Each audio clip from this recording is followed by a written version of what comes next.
तो यार जब हमने पिछली क्लास में अरिथमेटिक मीन की पूरी अंडरस्टैंडिंग को समझा कि अरिथमेटिक मीन क्या होता है, उसको हैंडल कैसे करते हैं, और उसको हमने देखा कि उसके लिए भी हमें कोई नई चीज पढ़ने की जरूरत नहीं है। जो हमारी एपी की सेंस है उसी से अरिथमेटिक मीन निकलता है। तो आज की क्लास में हमने बिल्कुल एपी जैसा ही एक और नाम सुनना है, जो कि है GP, that is geometric progression. तो इसको भी बिल्कुल जैसे एपी समझा है वैसे समझना। जैसे मैं एपी में बोलता था कि फर्स्ट टर्म और कॉमन डिफरेंस बताओ, इसमें मैं पूछूंगा फर्स्ट टर्म और कॉमन रेशो बताओ। तो इस चीज पे पहुंचने से पहले एक बार देखते हैं कि ज्योमेट्रिक प्रोग्रेशन चीज क्या है। तो ज्योमेट्रिक प्रोग्रेशन भी एक बिल्कुल वैसा ही सीक्वेंस है जिसमें कि फर्स्ट टर्म जो होगी वो ए है, और जो उससे अगली टर्म आती है वो उसमें कोई एक फिक्स्ड नंबर मल्टीप्लाई करके आती है। फिक्स्ड रियल नंबर, वो रियल नंबर कोई भी हो सकता है। मान लो उस रियल नंबर को मैं आर मान लूं, तो मेरा सीक्वेंस क्या बन जाता है, ए, नेक्स्ट टर्म बन जाएगी इसमें आर मल्टीप्लाई कर देंगे, वो बन जाएगी ए आर, नेक्स्ट टर्म बन जाएगी A r square, and so on. तो इसमें फर्स्ट टर्म हमारी ए बन जाती है, और जो कॉमन मल्टीपल होता है हमारा, जो कि हम आर बार बार मल्टीप्लाई कर रहे हैं, उसको बोलते हैं common ratio of a GP. Common ratio जो कि हो जाएगी स्मॉल आर। बस, जीपी का सवाल की सेंस भी बिल्कुल एपी जैसी है। एक बार अगर हमें एपी आता है तो हम जीपी को बहुत जल्दी से ग्रास्प कर सकते हैं। तो इसमें हमारे पास फर्स्ट टर्म आ गई और कॉमन रेशो। हमने सीक्वेंस में सीखा था कि किसी भी सीक्वेंस को डिफाइन करने के लिए उसकी nth टर्म को जज करना आना चाहिए अपने को। तो इसकी nth टर्म आई होप कि अभी तक हम खुद जज कर पा रहे हो। नहीं तो इसके टीएन का जो फॉर्मूला होता है, दैट इज nth टर्म, वो होता है A R N minus one. देखो फर्स्ट टर्म में एन वन डाल जाएगा, तो R one minus one zero, R की पावर जीरो, वो वन हो जाएगा, तो ए आंसर आ जाएगा। जैसे ही मैं टी टू निकालूंगा तो वो हो जाएगा a into r two minus one, that is a r one, जो कि हमारे पास आ गया, एंड सो ऑन। तो ज्योमेट्रिक प्रोग्रेशन या जीपी, इसका जो सेंस है ना, it's actually same as AP, but the difference is कि इसकी nth टर्म का फॉर्मूला डिफरेंट है। तो जो हमारा एपी में सेंस था ना, कि एपी के क्वेश्चंस करने के लिए हमारा दिमाग में ट्रिगर क्या होता था कि पहले एपी डिफाइन कर दो, उसकी फर्स्ट टर्म ए रख दो, कॉमन डिफरेंस डी। तो इसमें भी बिल्कुल सेम सेंस को रखना कि फर्स्ट टर्म ए रख दी, कॉमन रेशो आर। और जब कोई सवाल करना है तो मुझे जीपी के सवाल के टाइम पे फर्स्ट टर्म बताओ, कॉमन रेशो बताओ, जीपी का सवाल खत्म। बिल्कुल इस सेंस को पकड़ के हमने जीपी के सवाल करने। तो अगर इतनी सी सेंस को ही नोट करें, तो इस पे अगर हम क्वेश्चंस फेस करें तो विल रियलाइज कि क्वेश्चंस भी एक्चुअली बिल्कुल सेम होते हैं जैसे हमारे एपी में थे। जैसे अगर ये क्वेश्चन देखें, अगर किसी ने मेरे को क्वेश्चन दे दिया कि which term of GP 5, 10, 20, 40 is 5120। अगर कोई मुझे ये क्वेश्चन पूछ ले कि 5, 10, 20, 40 ऐसे सो ऑन अगर जीपी है, तो इसकी कौन सी भी टर्म 5120 बन जाएगी। तो इस क्वेश्चन में मेरी अप्रोच क्या होनी चाहिए कि मैं पहले जीपी डिफाइन कर लूं, क्योंकि उसने बोला ना कि ये जीपी है, तो इसकी फर्स्ट टर्म क्या गिवन हुई मेरे को, 5। और जब मुझे आर निकालना है तो मुझे समझ में आता है कि जो इसकी T1 होता है वो होता है ए, T2 क्या होता है, ए आर। तो अगर मैंने आर निकालना है तो मैं T2 बाई T1 ना कर दूं, बिकॉज वो बन जाएगा ए आर अपॉन ए कट जाएगा। एंड फॉर दैट मैटर हम इसको जर्नलाइज भी कर सकते हैं।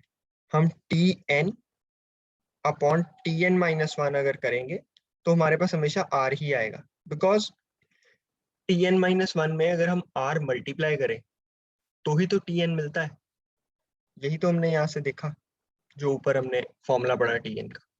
तो r निकालने के लिए सिंपली एक बच्चे को क्या चाहिए था कि वो दो टर्म्स को डिवाइड कर देता, दो कंसेक्यूटिव टर्म्स को।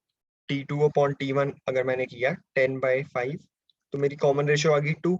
ये मुझे दिखता है कि सारे एलिमेंट्स इंटू 2 करके मल्टीप्लाई हुए थे, तो मेरे पास फर्स्ट टर्म आ गई, कॉमन रेशियो आ गई। बस यही सेंस मैं एपी में यूज करता था बार बार कि फर्स्ट टर्म आ गई, कॉमन डिफरेंस आ गई, तो हमारा एपी का सवाल खत्म। अब इसमें भी हमें पता चल गया फर्स्ट टर्म आ गई, कॉमन रेशियो आ गई, हमारा सवाल खत्म। अब उसने क्या कहा, विच टर्म पूछा है, मतलब मैं टीएन वाली अप्रोच यूज करूंगा, तो मैंने कहा कि nth टर्म होती होगी 5120।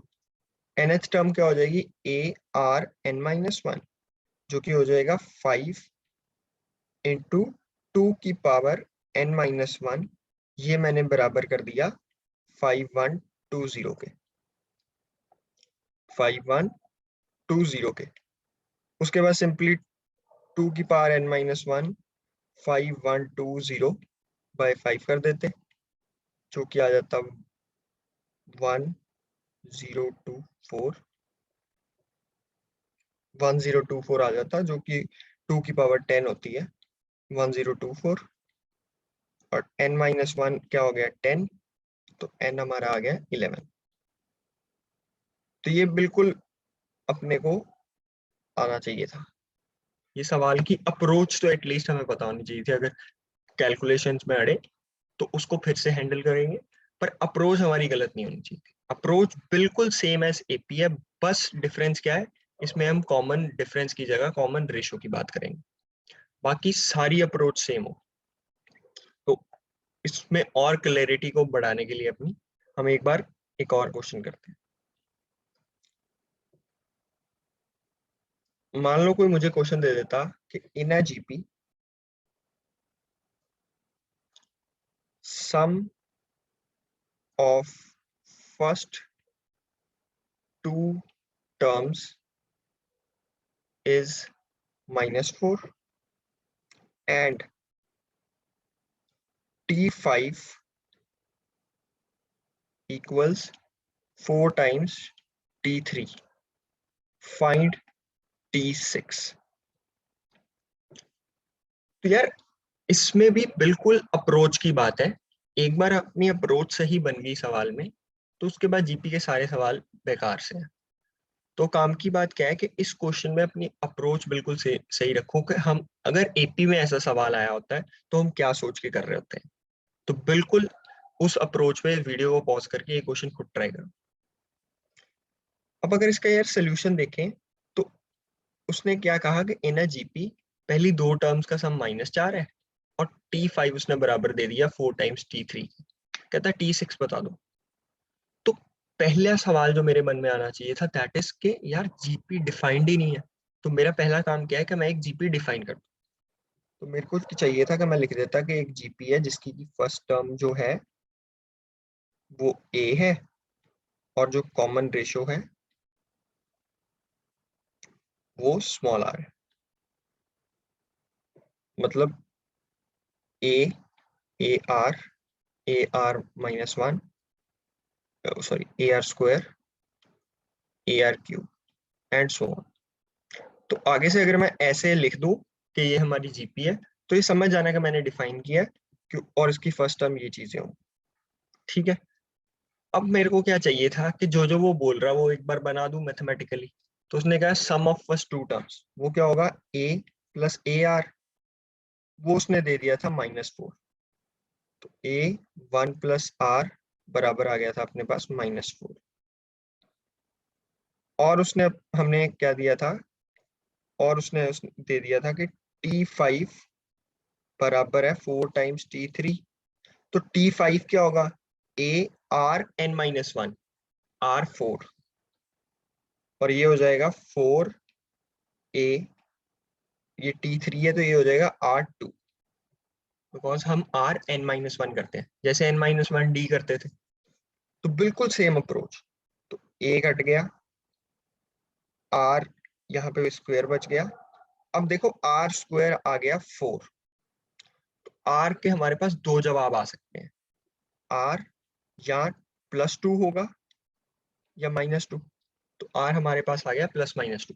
हमने दोनों के साथ जवाब बनाना है, तो हम क्या करेंगे कि एक बार केस डिस्कस कर लेते हैं जब r हमारे पास +2 है। मान लो मैं वो वाला केस डिस्कस करता हूँ, टेकिंग r इक्वल्स +2। तो अब हमें ढूंढना क्या है, a।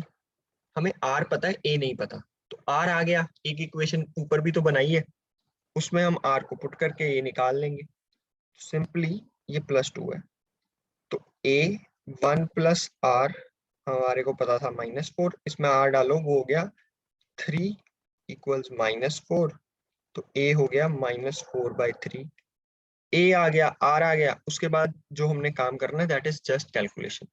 उसके बाद उसने t6 पूछा था, t6 क्या हो जाएगा, ar5।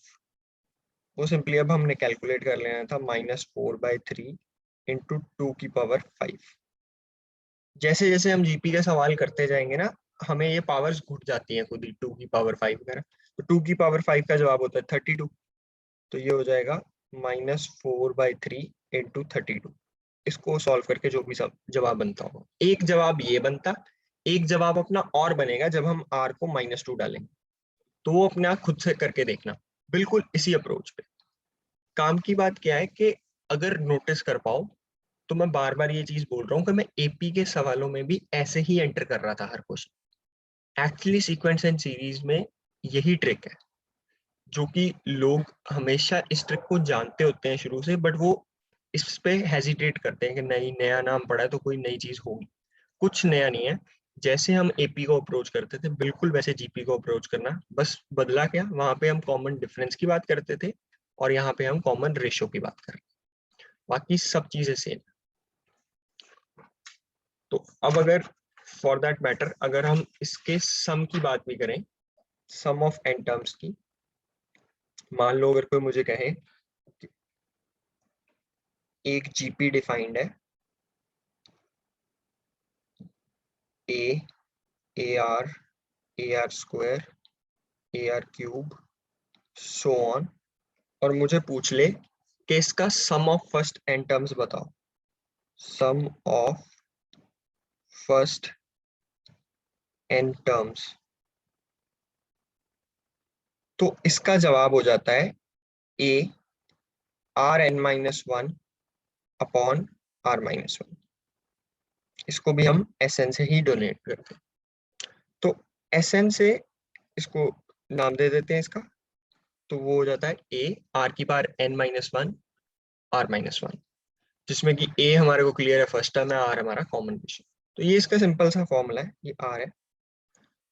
तो अब जैसे हमने अप्रोच किया था सम के टाइम पे भी एपी को, बिल्कुल वैसे जीपी को भी डिफाइन कर लेंगे।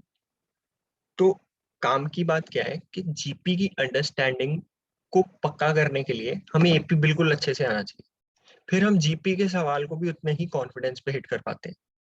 तो कोशिश करो कि जैसे हमने क्वेश्चंस किए थे एपी के, बिल्कुल वैसे हम एटलीस्ट अंडरस्टैंडिंग तो बना दे जीपी की। उसके बाद फिर हमारी जो स्कूल की बुक्स हैं, चाहे वो एनसीईआरटी है चाहे आर डी शर्मा, उसमें कोशिश करो कि हम जीपी के और सवाल देख पाए और सवालों को ट्राई कर पाए, ताकि हमारी एक बार इस टॉपिक की भी अंडरस्टैंडिंग क्लियर हो, तो हमें नेक्स्ट टॉपिक्स पे काम करने में मजा आएगा। When we complete geometric mean also, हम मिक्स क्वेश्चन फेस करेंगे, तो उसके लिए बहुत इंपॉर्टेंट है कि हमें जीपी और एपी, अरिथमेटिक मीन या आगे जो अब हम ज्योमेट्रिक मीन पढ़ने जा रहे हैं उसकी पूरी अंडरस्टैंडिंग हो। तो इस लेक्चर को अगर एक बार में देख के समझ नहीं लगती तो एक बार फिर से देखो, ताकि हमारे को समझ में आए कि ज्योमेट्रिक प्रोग्रेशन में काम क्या है, जो कि बिल्कुल सिंपल सी चीज है जो कि हमने ऊपर देखी। एक ज्योमेट्रिक प्रोग्रेशन क्या होता है, जो ऐसा सीक्वेंस जिसमें नेक्स्ट टर्म कैसे आती है, उसमें एक फिक्स्ड रियल नंबर मल्टीप्लाई करके, बार बार सुना फिक्स्ड रियल नंबर। तो एक बार जब हमने कोई रियल नंबर मल्टीप्लाई करते गए, तो हमें दिख गया कि यार उसकी टीएन का फॉर्मूला क्या बन जाता होगा, ए Rn-1। तो सिंपली बस ये टीएन का फॉर्मूला चाहिए अपने को। जीपी के किसी भी क्वेश्चन में एंटर करने का तरीका है, फर्स्ट टर्म बताओ, कॉमन डिफरेंस बताओ, एंड जो इसके एसएन का हमने लास्ट में जाते जाते एक फॉर्मूला देखा है, वो है ए इंटू आर की power n minus one upon r minus one. तो इसमें कई लोग यार इस फॉर्मूले को ऐसे भी लिखते हैं, वो दोनों न्यूमरेटर और डिनोमिनेटर में माइनस वन कॉमन ले लो अगर, तो कई लोग इसको फॉर्मूला ऐसे भी लिखते हैं, वन माइनस आर की power n upon one minus n। तो वो क्लियरली दिखता है वो इन दोनों को ही माइनस वन से मल्टीप्लाई कर रहे हैं ऊपर नीचे, तो इसमें कोई डिफरेंस नहीं है, तो इसमें कंफ्यूज मत होना। वो तब ये चीज कर देते हैं जब r जो है हमारा फ्रैक्शनल आ रहा हो, तो उसका भी नीड नहीं है, वो माइनस अपने आप एडजस्ट हो जाता है। तो कोई भी इन दोनों में से एक फॉर्मूला हर बार लगा सकते हैं, तो इसमें कंफ्यूज मत होना अगर किसी किताब में ये वाला फॉर्मूला देखो, दे आर एक्चुअली सेम। तो अब नेक्स्ट क्लास में हमने जो इस पे आगे कंटिन्यू करना है that is from geometric mean.